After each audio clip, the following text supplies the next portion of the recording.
Look away, Liverpool fans. Diomande has chosen PSG instead. The World Cup's game of the tournament took place yesterday. Chelsea are taking the piss with this Xhaka bid. Lewandowski's heading to MLS, and South Korea's president is crashing out at his national team. This is D-Mac Daily. Non-PSG fans, we might just be cooked here, because you mean to tell me that off the back of winning 2 consecutive UCL titles, 8 trophies in 2 years, this straight-up super team is about to replace the deadwood of Gonzalo Ramos, Lee Kang-in, plus Kolo Muani with Yan Diomande, one of the most coveted young talents in world football, alongside Magnez Agliush and potentially Junior Krupi too.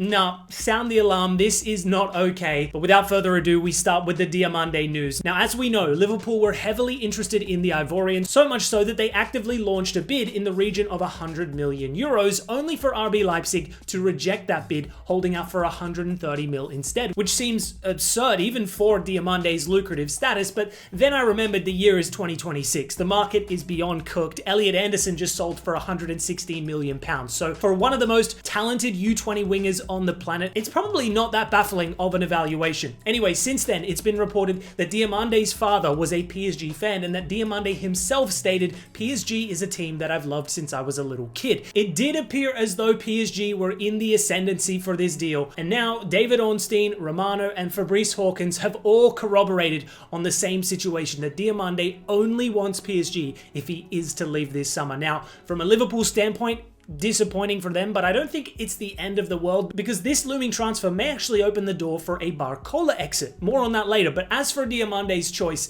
The Athletic are reporting that the 19-year-old's decision is motivated by the desire to play under Luis Enrique, to compete for consistent silverware, and interestingly enough, become a future Ballon d'Or winner. Now, Fabrice Hawkins, a highly reliable journalist for Ligue 1 related transfers, is suggesting that PSG and Diomande have already agreed on personal terms on a 5-year deal. The two clubs are now in active negotiations, but Hawkins also insists PSG will not commit 130 million euros for Diomande. Meanwhile, Sky Germany's Philipp Hinz and Florian Plettenberg are insisting a deal in excess of 100 mil will be required for Leipzig to accept. It is important to note that both clubs' senior hierarchies have an excellent relationship with one another. Now, at the same time, PSG are also in talks for another winger, one of Ligue 1's best players outside of PSG, in Monaco's Magnez Agliush, which is insane work. Let's just say PSG do in fact pull these 2 deals off, right? In terms of wingers alone, they possess Dembele, Doué, Kvaratskhelia, Barcola, Mbaye, alongside Diomande and Agliush. 7 top wingers. Something's gotta give, right? Well, one thing we know is that Gonzalo Ramos is on his way out to Milan, somehow in excess of 74 million euros. That is an absurd overpay for a guy who largely warmed the bench in Paris and is now actively being benched by a 41-year-old CR7. Lee Kang-in, meanwhile, is widely expected to leave too. Fabrizio Romano is reporting that Atletico Madrid are in active talks. I'd assume Mbaye might make way, at least on loan, because it will be impossible for him to secure regular game time amongst that star-studded ensemble of wingers. Kolo Muani is also expected to leave permanently. Juve are the heavy favorites right now. And there's one other big question mark involving the future of Bradley Barcola. Now, PSG previously labeled him untouchable, but off the back of this news, I can't imagine Barcola would be thrilled about these arrivals. Fabrizio is suggesting he can now leave the club. We know Liverpool and Arsenal are keen admirers. I'm curious as to how much he would cost. If they manage to finesse 74 million euros for Ramos's departure, then how much can they swindle for Barcola's sale? Because he's accumulated 61 goal involvements in the past 2 seasons. That is insane output for a winger who isn't even a guaranteed starter at PSG. I see this guy thriving at any club that fully entrusts him. That being said, I totally understand why the Parisian Giants are going all out for Diomande specifically. A somewhat raw player, he's certainly not the finished article, but his explosive progression into the limelight gives me full confidence he will deliver. Understand, this guy went from playing US high school level football to La Liga,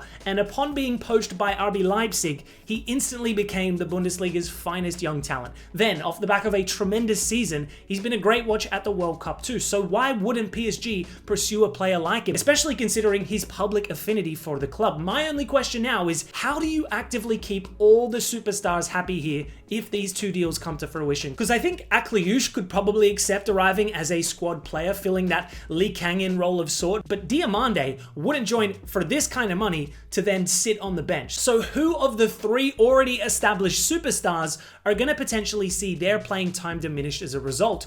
That's something to think about. Adding to this insanity, there's also the Eli Jr. Krupi factor. With Ramos's departure, does this relitigate PSG's interest in Bournemouth's French prodigy? To me, that seems a little too far-fetched. A lot of teams are interested in Krupi, and I don't see Bournemouth selling for less than 100 mil in the future. But regardless of that deal in isolation, this PSG rebuild that is currently in the works is genuinely terrifying. Moving to World Cup news, and knockout football has finally arrived, yet today's match ironically had many reminiscing on the group stages because, yeah, this wasn't the greatest watch from a neutral standpoint. Look, no disrespect to Canada or South Africa here. I know for the fans of these nations just how big of a moment today was. The first time either country had reached World Cup knockout football. I'm sure you guys consumed every second of this encounter with the utmost focus, excitement, and anxiety. I know I did for the Socceroos a few days ago in what was a goalless draw with the lowest XG recorded in the entire tournament. I was so locked in for that game, so I'm in no position to slander the quality of football on display here. But with all that said, what a historic moment this was for the co-hosts and for Canadian football in general to not only win, but to do it with a banger in stoppage time. I know every Canadian will remember where they were exactly when that happened for years to come. They'll probably remember what they had for lunch that day. Now, coming into this matchup, there was mixed feelings for Canada, right? I personally thought they were very impressive in the group stages. You know, they dominated all three group games in terms of chances created,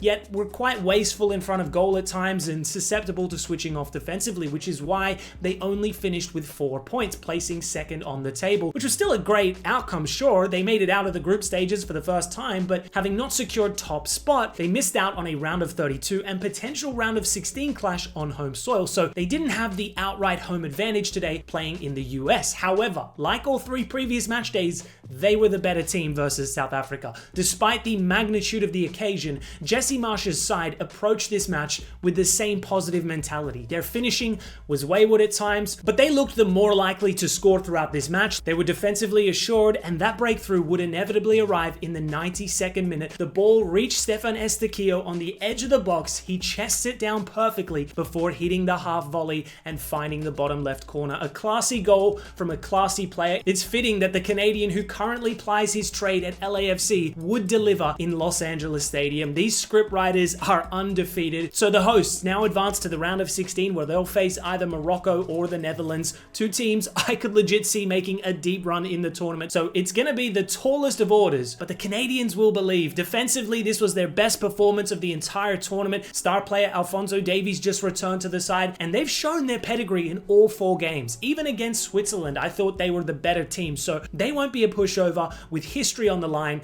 As for South Africa, obviously a tragic way to go out, but the fact that they even made it this far was an incredible success story in itself, especially after that tournament opener where everyone ruled them out, including probably the majority of South Africa's own fans. But 2 monster performances saw them sneak into second place, and today they battled from start to finish. If I'm being a little critical, I thought Broza's side was just a tad too pragmatic at times. They paid the price v Mexico for adopting that same approach. When they came out of their shell, it's what got them results v Czechia and then South Korea. In my opinion, they showed just a little bit too much respect to Canada today, but maybe that's a bit harsh. Canada are, of course, a very good team. I will say, Football Manager players are feeling vindicated right now. Chicago's Mbokazi is the talk of the town after his display. He's been South Africa's MVP all tournament. I know MLS fans will also likely be very aware of his qualities, but this lad was a colossus today. So calm in possession, a defensive monster, and surprisingly dominant in the air, despite only being 5'10". He's no giant for a central defender, but against a physical forward line,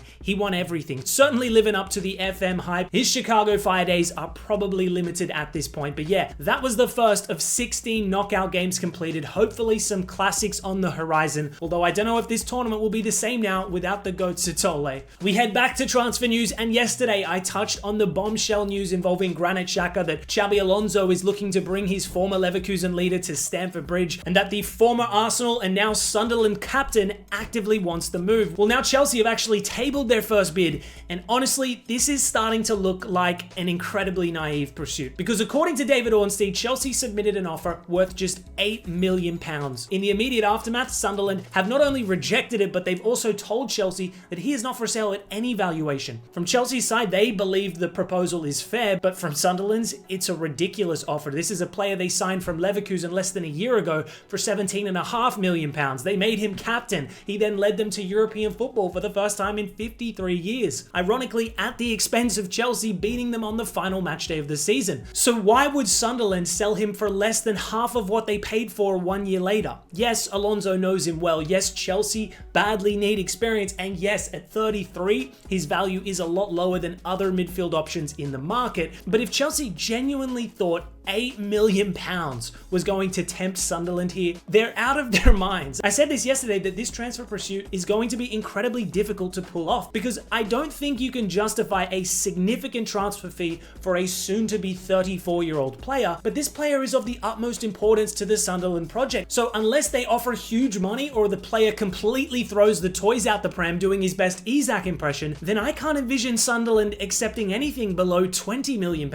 Even then, I don't think it's worth it for them, and this is coming from a Chelsea fan. Staying in transfer news, and one of Europe's greatest goal scorers is officially MLS bound, as Robert Lewandowski has agreed to join Chicago Fire this summer, with the 37-year-old set to sign a 2-year deal after leaving Barca as a free agent. He now reportedly arrives as the second highest paid player in MLS behind Lionel Messi, so a huge coup signing for the Fire. Keep in mind, Chicago has a significant Polish community too. Adding to the excitement, the club has a new stadium on the horizon set to open in 2028. Meanwhile, on the pitch, the team is already having a good season. They currently possess Hugo Kuipers, the league's leading goal scorer, and the idea is to now pair him up with Lewandowski to create one of the most dangerous attacks in MLS. There is even hope that landing Lewandowski could help convince former Bayern teammate Leon Goretzka, with Chicago still in talks for the German midfielder. But the wider picture here is MLS once again chasing star power. Since Messi arrived, the league has leaned hard into global names with Son, Griezmann, Müller, Rodrigo de Paul, Royce, Casemiro, all part of this new wave. There's also Neymar too. Cincinnati failed to strike a deal for the Brazilian legend, but wouldn't be surprised to see another MLS club pursue his signature. And to close out today's episode, a crazy story emerging in South Korean football, as their World Cup exit has now become a full-blown political scandal. After South Korea crashed out in the group stages, President Lee Jae-myung has publicly called for the country's sports ministry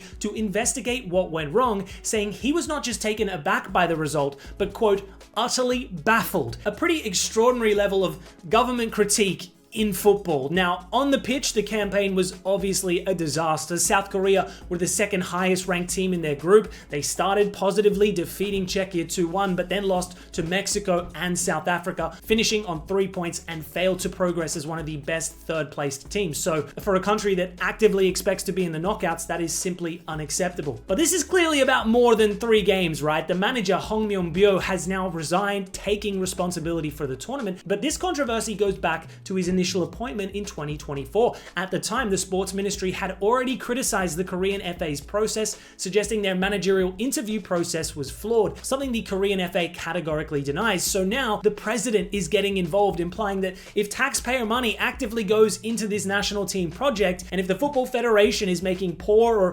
perhaps politically influenced decisions, then the public deserves answers. Now, I'm not going to sit here and pretend I have a nuanced perspective of the internal dynamic of Korea's national football team and their FA. I just wanted to share this news with you guys because I can't recall the last time a head of state actively lashed out at his country's football team. Just crazy stuff all around. Anyways, guys, that's all for today's DMAC Daily. Thanks so much for tuning in as always, and I'll see you tomorrow.